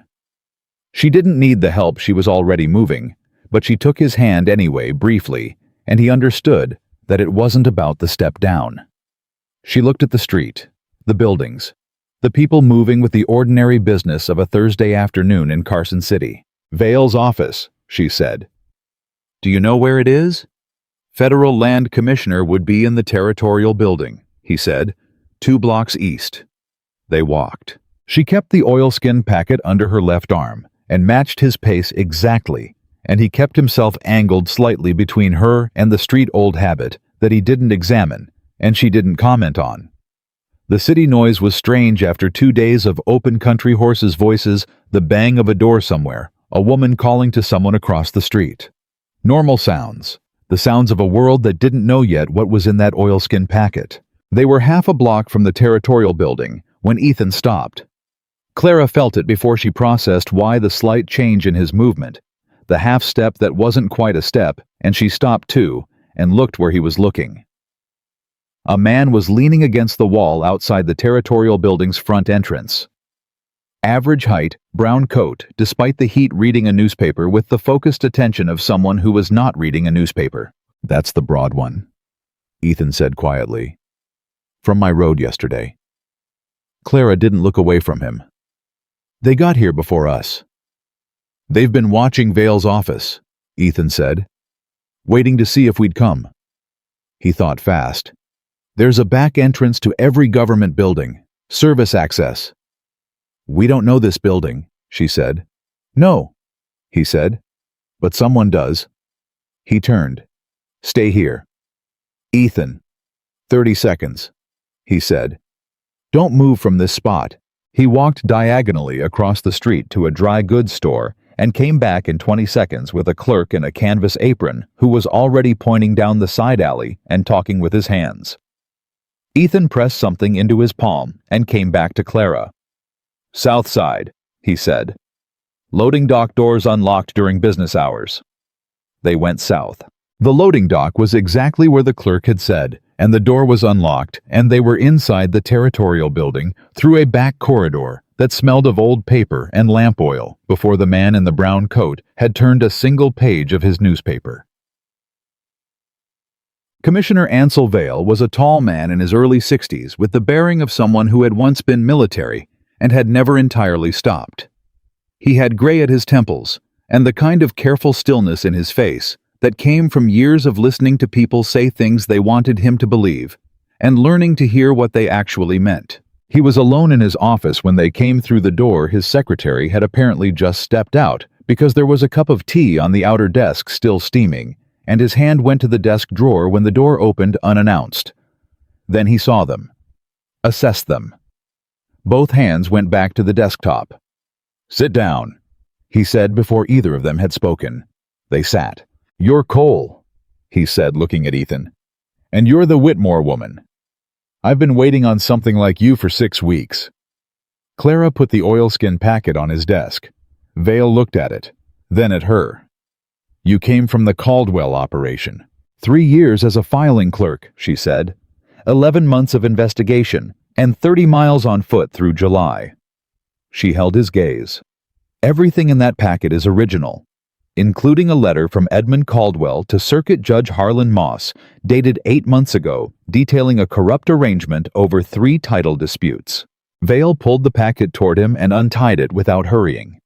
He looked at documents, the way she looked at documents, methodically, with the focused attention of someone reading for specific information rather than general content. His face gave very little away, but his hands, Ethan noticed, moved more carefully as he worked deeper into the stack. When he reached the judge's letter, he went completely still. He read it twice, set it down, looked at Clara. "I had a version of this," he said. "A copy. Third hand, unverifiable, not usable." He looked at the letter. "This is the original." "Yes," she said. "This alone is enough to refer Moss to the federal court," he said. "This alone ends his judicial career before the week is out." He set it down with the precision of a man handling something that could cut. "Combined with the fraudulent deeds," he stopped. "How many properties are documented here?" 17 complete fraudulent deed transfers, she said. 6 in Redemption Valley alone, including Mr. Cole's property. Vale looked at Ethan for the first time since the initial assessment. "Your land is on paper in Caldwell's name." "Filed and recorded," Ethan said. "About a year ago." "Then it's already been reversed illegally," Vale said. "A federal hold on all Caldwell land transactions can be issued today. It would freeze every transfer, every pending acquisition, every filed claim under any Caldwell subsidiary name pending full investigation." He was already reaching for paper on his desk. "It also has immediate legal consequence for anyone holding persons or property under Caldwell authority." "Commissioner." Clara's voice stopped his hand. "There's one more document, at the bottom of the stack." He looked at her. Then he reached back into the oilskin and found it. He read it. The room was very quiet. Ethan watched Vale's face move through several things in the space of 30 seconds, recognition, confirmation of something he'd suspected, and then the deliberate settling of a man who had learned to put his own reactions aside when they weren't useful. "Marcus Whitmore," Vale said. "My father," Clara said. "I know who he is," Vale said. "I've had questions about him for 3 months." He set the document down. "This answers them." He looked at her with the direct, unsentimental attention of someone who understood what it cost to put a letter like that on a federal official's desk. "I'm sorry for what this means for you personally." "With respect, Commissioner," Clara said, "what it means for me personally is less urgent than what it means for an innocent man being held at my father's property 12 miles west of here." Vale's attention sharpened. "Someone's being held." "Arlo Meeks," Ethan said. "Rancher from Redemption Valley. Caldwell men took him this morning. Our intelligence puts him at Marcus Whitmore's property." He paused. "Used as leverage to get those documents back." Vale was already on his feet. "I have 2 federal deputies in this building," he said. "I can have 4 more here within the hour." He moved to the door, then stopped. "Mr. Cole, the man outside my front entrance in the brown coat." "Caldwell," Ethan said. "He's been on us since yesterday." "My deputies will handle him," Vale said. He looked at Clara. "Miss Whitmore, you understand that what you've handed me today will result in federal warrants for multiple individuals, including your father." She stood. "I understand." "And you're prepared for that?" She met his eyes. "I've been prepared for it since March," she said. "I'm only sorry it took me this long to get here." Vale nodded once. Then he opened the door and called for his deputies with the voice of a man who had been waiting a long time to use it. They went west with 2 federal deputies and a third man Vale sent ahead on a fast horse to establish position. The broad man in the brown coat was taken quietly from in front of the territorial building. By the time they were mounted and moving, Ethan saw it from the corner of his eye as they rode out the efficient professionalism of it. 2 men appearing on either side with badges and no unnecessary conversation. 1 problem removed. Clara rode beside him and said nothing. She'd said almost nothing since they'd left Vale's office, and he didn't fill the silence with anything it didn't need.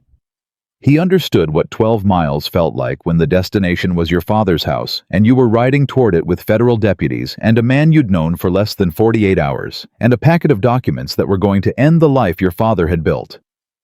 He could do the mathematics on that kind of silence. They were 3 miles out when one of the deputies, a solid, quiet man named Briggs, who'd said exactly 7 words since they'd left Carson City, pulled up alongside Ethan. "Smoke," Briggs said. Ethan looked west, a thin column pale against the afternoon sky, rising from the direction they were heading. "Too controlled for a fire," Ethan said. "Cooking fire, maybe." "Or a signal," Briggs said. They pushed faster. Marcus Whitmore's property came into view in the long amber light of late afternoon, a well-kept place, noticeably more comfortable than most of what they'd passed on the way out, with a proper fence and a painted house and the general appearance of a man who earned a government salary and had done so for a long time.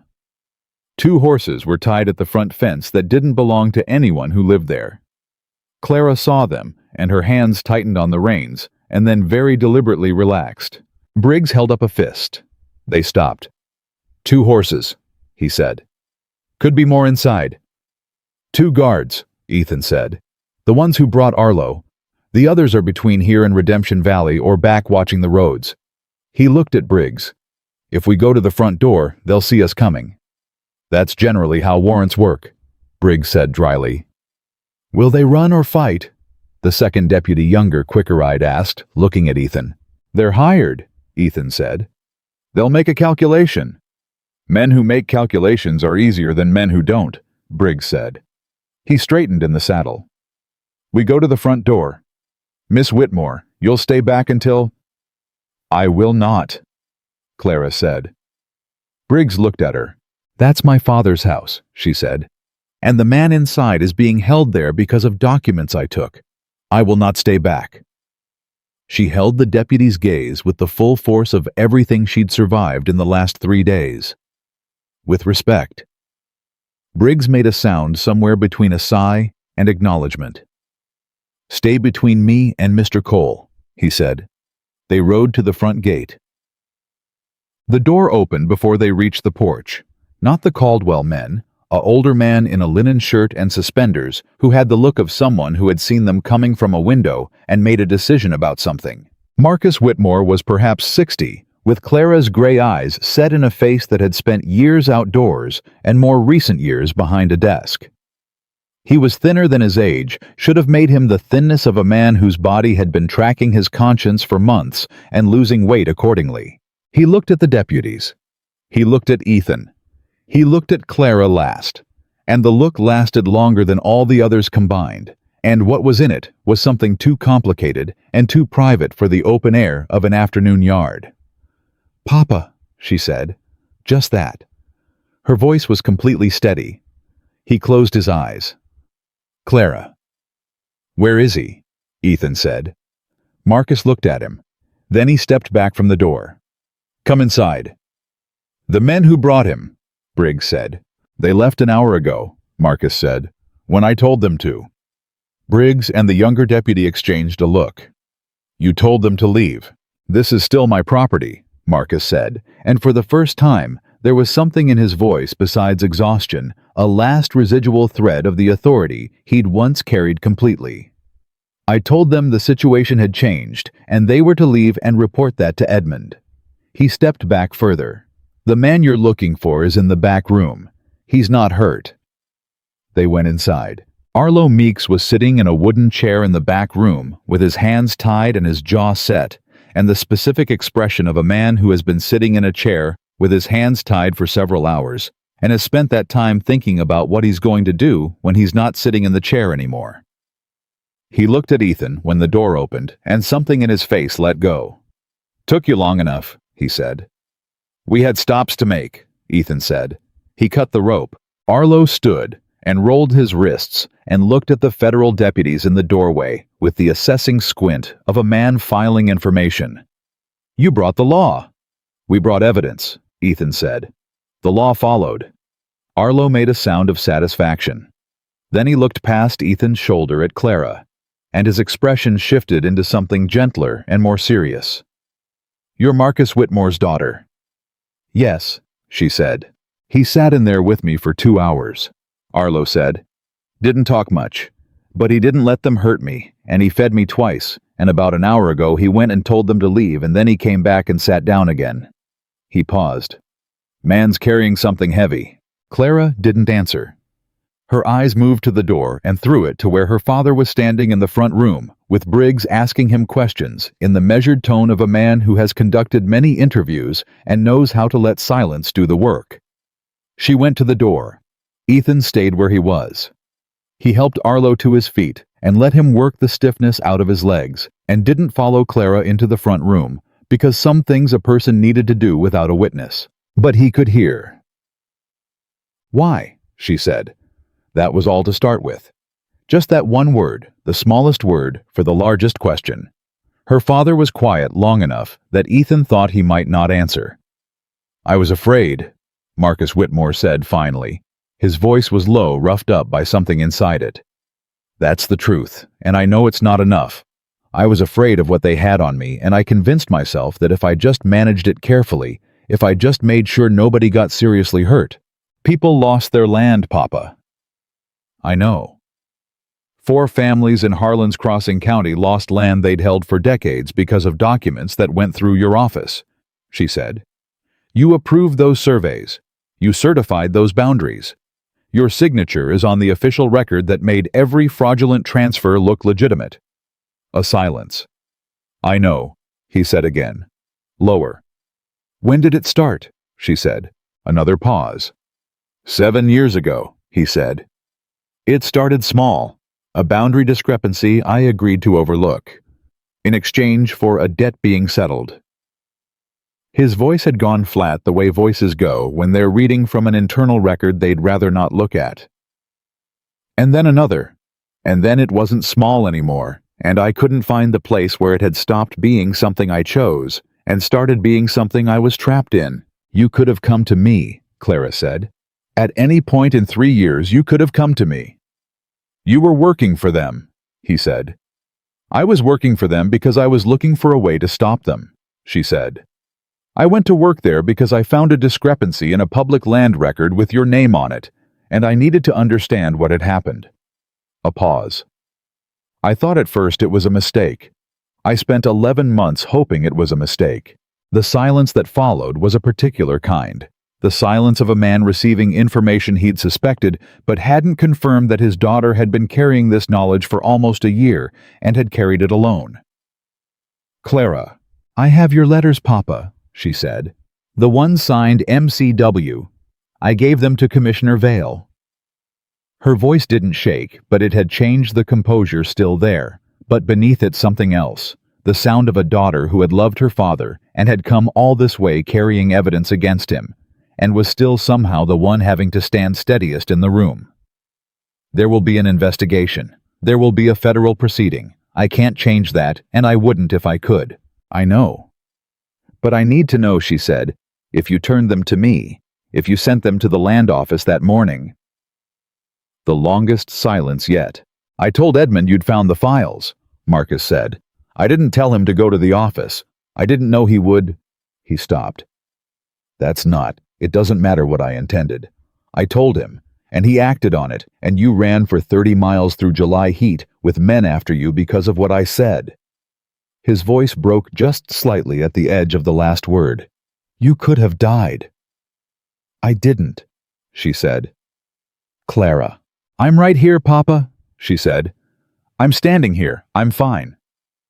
A pause. "That's not your doing. That's mine." Ethan heard a chair move. He heard what might have been a man sitting down very heavily under the weight of a specific kind of grief. Not the grief of loss, but the grief of a person who has seen clearly finally what they've done and cannot unfind the sight. He looked at Arlo, who was standing with his hat in his hands and his eyes carefully on the floor, giving the front room all the privacy 2 walls and a doorway couldn't provide. "Hell of a woman," Arlo said quietly. "Yes," Ethan said. Then Briggs appeared in the doorway. He looked at Ethan with the expression of a man who had heard everything through the same wall and had his own feelings about it, which he was professionally setting aside. "Mr. Cole," he said, "we have a situation outside." "A meeting," Edmund Caldwell had not sent deputies or hired men this time. He had come himself. He was sitting on a horse outside the front gate, a heavy-set man in a good suit who had clearly ridden hard to get here and was making no attempt to pretend otherwise, his face red from the heat, and something else, something with more temperature than the sun. He had a man on either side of him, and both men had rifles across their saddles, and he was looking at the federal deputies in the yard with the expression of someone who had arrived expecting one situation and found a fundamentally different one. "Caldwell," Briggs said. He had his badge out. "You're on the wrong side of a federal hold." "I don't know what you're talking about," Caldwell said. His voice was practiced, smooth, the voice of a man who had talked his way through tight places before. "I'm here to see an associate, Marcus Whitmore. This is a personal visit." "It's a federal matter now," Briggs said. "I'm going to need you to step down from that horse." Caldwell didn't move. His eyes cut past Briggs to Ethan, then to Clara, who had come out of the house and was standing on the porch with the oilskin packet in her arms and her gray eyes on him with an expression that was the opposite of fear. It was the expression of someone who has been running and has decided they are done running. "You," Caldwell said, not angry. Something colder than angry. The assessment of a man calculating whether he'd underestimated something. "The packet's already been delivered," Clara said. "Commissioner Vale has everything. Original documents, original letters, the judge's correspondence." She paused. "Your operation is finished, Mr. Caldwell. The only question left is what you do in the next 60 seconds. Caldwell looked at her for a long moment. Then he looked at his two men. Whatever calculation they ran it fast. The one on the left lowered his rifle first. The one on the right followed. Caldwell looked back at Clara. Something moved through his face, not remorse. Nothing as human as that, just the cold recognition of a man who has reached the end of a road and knows it. "My lawyers," he started. "Your lawyers are going to be very busy," Briggs said pleasantly. "Step down from the horse, Mr. Caldwell." He stepped down. Ethan watched from the porch step as Briggs handled it with the practiced efficiency of a man who had done this many times, the words, the positioning, the calm authority that left no space for negotiation. The two hired men dismounted without incident. Edmund Caldwell stood in the afternoon dust outside Marcus Whitmore's gate with his good suit and his red face and his suddenly very limited future, and he looked like exactly what he was, a man who had spent years building a machine for taking things from people and had just discovered the machine had an end. Clara was standing very still beside Ethan. He could feel the tension moving out of her body by degrees, the slow release of something that had been pulled tight for months, the specific physical exhaustion of a person who has been holding themselves rigid against a great force and has just felt the force give way. He didn't say anything. He just stood beside her. After a moment, she said without looking at him, "My hands are shaking." "I know," he said. "They haven't done that this whole time," she said with something in her voice that wasn't quite disbelief. "Not once." "Your hands knew you needed them," he said. She looked at him. Then she looked at her hands, at the fine tremor in them, the evidence of everything her body had been holding back while her mind was busy surviving, and she pressed them flat against the oilskin packet and breathed out slowly, and let herself for just a moment be exactly as tired as she was. Behind them, the door opened, and Marcus Whitmore came out of his house for the first time in what looked like a very long time, and stood on his porch in the afternoon light, and looked at his daughter. She didn't turn around, but she knew he was there. And for now, for this one moment, before everything that came next, that was enough. Marcus Whitmore stood on his porch and looked at his daughter's back, and neither of them moved for what felt like a long time, but was probably only 30 seconds. 30 seconds can hold a great deal when it's the first time two people have been in the same space after one of them has handed evidence against the other to a federal commissioner. Clara turned around first. She looked at her father the way she looked at everything that mattered directly, without flinching, with the gray eyes that gave nothing away until they gave everything. He looked back at her, and he looked old, in a way he probably hadn't looked that morning, the way a man ages in an afternoon, when the last of what he's been holding together finally lets go. "Come inside," he said. His voice was rough. "Please." She looked at Ethan. Go, he said. She went. Ethan sat down on the porch step and listened to Briggs finishing with Caldwell and his men in the yard, the efficient procedural sounds of warrants being read and horses being arranged, and he looked at the western sky going gold and thought about nothing in particular, which was the closest he'd come to rest in 2 days. Arlo came and sat beside him on the step. "You look like something the creek dragged in," Arlo said. "You spent 6 hours tied to a chair," Ethan said. "Don't start with me." Arlo made a sound that was mostly laugh. He put his elbows on his knees and looked at the yard. "My land," he said. "It's really on paper in their name." "Was," Ethan said. "Vail issued a federal hold before we left Carson City. Every Caldwell transfer, every filed deed, every pending acquisition, frozen pending investigation. Your property deed reverts to the last legitimate holder of record." He paused. "Which is you." Arlo sat with that for a moment. "Just like that." "Not just like that," Ethan said. "It took a woman walking 30 miles through summer heat carrying stolen documents. But yes, now just like that." Arlo nodded slowly. The kind of nod that's not agreement with something said, but agreement with something understood. He looked at the house. "She all right?" Ethan looked at the closed door. "She will be," he said. "She's the most capable person I've encountered in a long time." "High praise from a man who doesn't give it," Arlo said. Ethan said nothing to that. Inside the house behind the closed door, he could hear voices, low, intermittent, with the quality of two people working through something one careful sentence at a time. He couldn't make out words and didn't try. Briggs came up to the porch. "We're moving Caldwell to the territorial jail tonight. His men will be processed by morning." He looked at Ethan. "Vail wants statements from both of you tomorrow. 10 o'clock. "We'll be there," Ethan said. Briggs looked at the house. "The father." "That's Vail's conversation," Ethan said. "Not ours." Briggs accepted that with a nod. He was a man who understood the difference between what the law required and what decency required, and he seemed to have decided that both were satisfied for the moment. He went back to his deputies, and Ethan went back to looking at the sky. The door behind him opened 20 minutes later. Clara came out alone. She stood on the porch and breathed the evening air and didn't say anything immediately, and he let her have that. "He cooperated with them for 6 years, she said finally. 3 boundary discrepancies that he certified falsely. Then, 2 fraudulent survey reports. Then, the land office filings." She sat down beside him on the step, close enough that their shoulders were almost touching. He said the first time he told himself it was a one-time thing.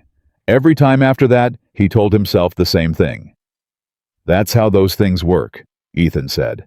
"He's going to cooperate fully with Vail's investigation," she said. "He's going to provide a complete accounting of every transaction he was involved in.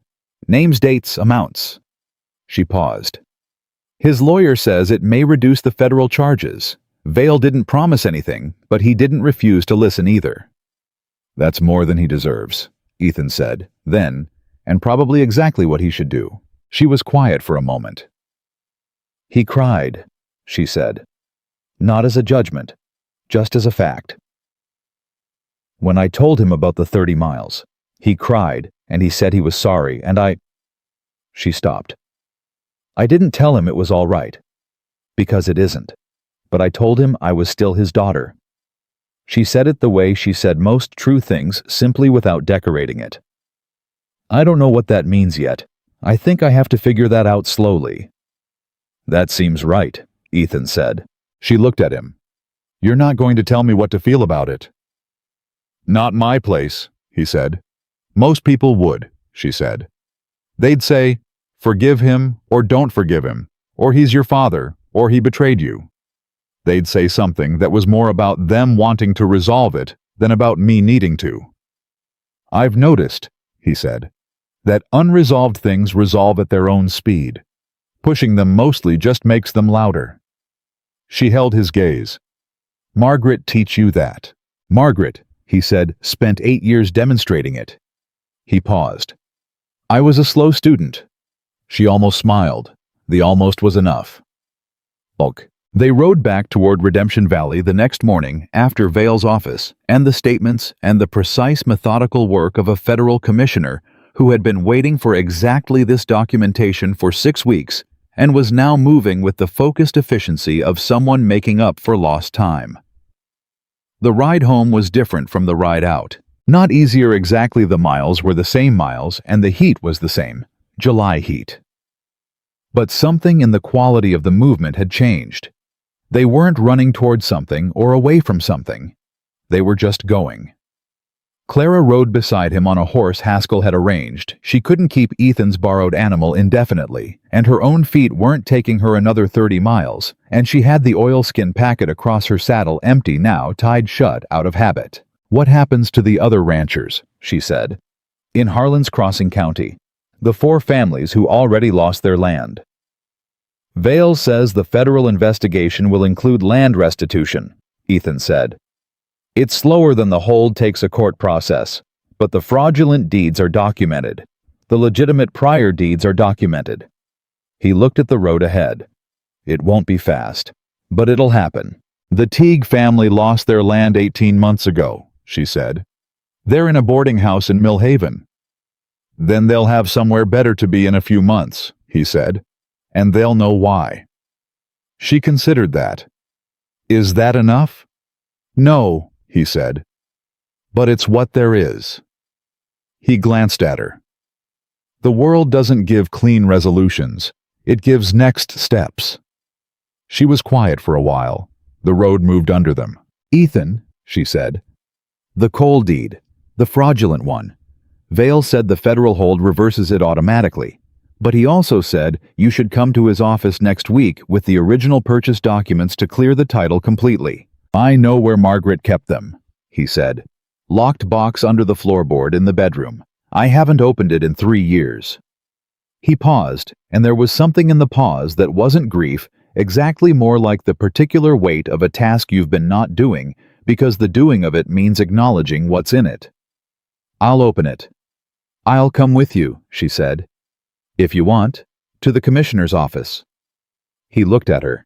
"I know the documentation process," she said, with the slight defensiveness of someone who has offered something personal and is covering it in practicality. "I can make sure everything is filed correctly so there's no future challenge to the title." "That would be useful," he said. "Good," she said. "It's settled then." She looked forward at the road. He looked forward at the road. Neither of them said anything else about it, which was either because everything necessary had been said, or because some things didn't need saying to be understood. Dinged. Arlo Meeks went home to his property and found it exactly as he'd left it, because it was his, and the Caldwell's paper had meant nothing to the land itself, which did not care about deeds and had been going about its business regardless. He told Ethan about it later, sitting on Ethan's porch in the cool of the evening 3 days after everything. "Walked every fence line," Arlo said. "Took me half a day. Ruth thought I'd lost my mind." "Had you," Ethan said. "Maybe a little," Arlo said. "But I came back to it." He looked at the land in front of him. Ethan's land. Ethan's particular 460 acres in the valley that Margaret had purchased carefully and signed in 2 names. Funny thing about land, you can put any name on a piece of paper, but the land doesn't know that. It only knows who's working it. "That's the truth," Ethan said. "Pete Callahan got word out to the other ranchers," Arlo said, "about the federal hold, about Vale, about what's coming next. Some of them didn't believe it at first, figured it was too good to be what it sounded like." He paused. "But it is what it sounds like." "Yes," Ethan said. "Because of her," Arlo said. Ethan didn't deny it. "Where is she?" Arlo said. Ethan looked toward the house. "Inside," he said. "Going through the land office filing procedures with me, making sure the title reversion documentation is complete." Arlo looked at the house, then at Ethan. He had the kind of face that showed thought moving through it, but he was a man who knew when to leave thinking to himself. "I'll head back before dark," he said. He stood, put his hat on. "You'll come to dinner Sunday. Ruth wants to cook for the both of you." "Arlo, Sunday. Arlo said firmly with the tone of a man not opening the question for debate. He went down the porch steps and got his horse and rode north without looking back. Ethan sat on the porch a while longer. Then the door opened, and Clara came out with 2 cups of coffee and sat down beside him, and handed him one without being asked, which was something she'd started doing on the second day back, and he'd stopped pretending to be surprised by.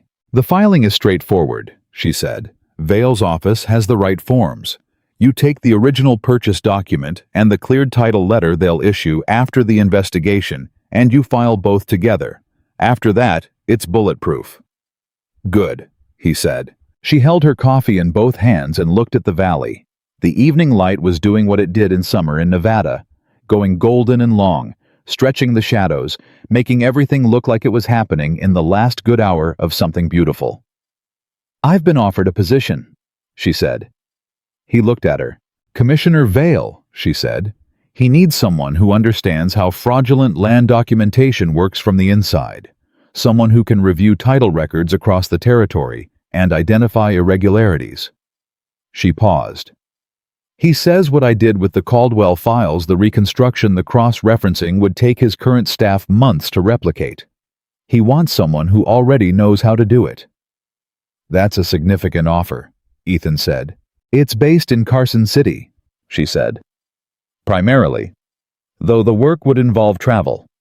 The territory has land offices in 8 counties, and Vale suspects the Caldwell method isn't unique to this one." He looked at his coffee. "Are you going to take it?" She was quiet for long enough that he knew the answer wasn't simple. "I don't know where I belong anymore," she said. "That's the truth. I can't go back to Harlan's Crossing. I can't go back to the land office as it was. My father's situation is—" She stopped. "My life before March is just gone. And I've been moving so fast since then that I haven't had time to notice what that actually feels like." "How does it feel?" he said. She thought about it seriously, the way she thought about everything, actually considering not reaching for the comfortable answer. "Like being in open country," she said finally. "Without a map. Which is terrifying and also—" She paused. "Also something else. Something I don't have the right word for yet." "Free," he said quietly. She looked at him. "That's the word," he said. "It feels like free. It's terrifying because you've never been in open country before, and it's something else because part of you knows that open country is where things actually grow." She held his gaze for a long moment. The evening moved around them unhurried and indifferent and beautiful. "My father said something before I left his house," she said. "He said among the many things he said that he thought I came to work at the Caldwell office because somewhere underneath the official reason I was looking for what was wrong in the world so I could fix it." She looked at the valley. "He said your mother's daughter is going to spend her life doing that, and I hope she finds people who are worth doing it beside." Ethan was quiet. "I thought you should know that," she said. "Because you're—" She stopped, started again. "Because this week you were one of those people." He set his coffee cup down on the porch rail and looked at the land in front of them, at the dry summer grass and the fence line and the east tree line going dark in the fading light, at the particular shape of his particular 460 acres that Margaret had signed in 2 names because she wanted him to have something to come home to. "The offer from Vale," he said. "The travel. How often would it bring you through this valley?" She turned to look at him. He was still looking at the land, which was deliberate because some things were easier said without an audience. "I imagine," she said slowly, "that a thorough review of land records in this district would require multiple visits, possibly extended ones." "That seems thorough," he said. "I'm a thorough person," she said. "I've noticed," he said. And finally, he looked at her, and she looked back at him in the long gold light, and whatever passed between them in that look was the kind of thing that didn't need to be named to be real. "Take the position," he said. "I was going to," she said. "I know," he said. "I just wanted to say it." She almost smiled again. This time it went all the way. 3 weeks later, Commissioner Vail issued a full federal indictment against the Caldwell Land and Title Company, Edmund Caldwell, his 2 brothers, Circuit Judge Harlan Moss, and 11 associates operating across 4 Nevada Territory counties.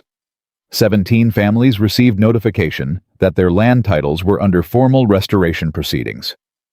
The Teague family, who had been in a boarding house in Millhaven for 18 months, received theirs on a Tuesday morning, and the eldest daughter, who was 12, read the letter aloud at the breakfast table 3 times before anyone said a word. Marcus Whitmore cooperated fully. His testimony provided the procedural framework that allowed Vail's office to trace the scheme backward 7 years and forward through every corrupt transaction in the record. His federal charges were reduced. He was not absolved. He was not supposed to be. Clara visited him twice in the months that followed. Both times were short.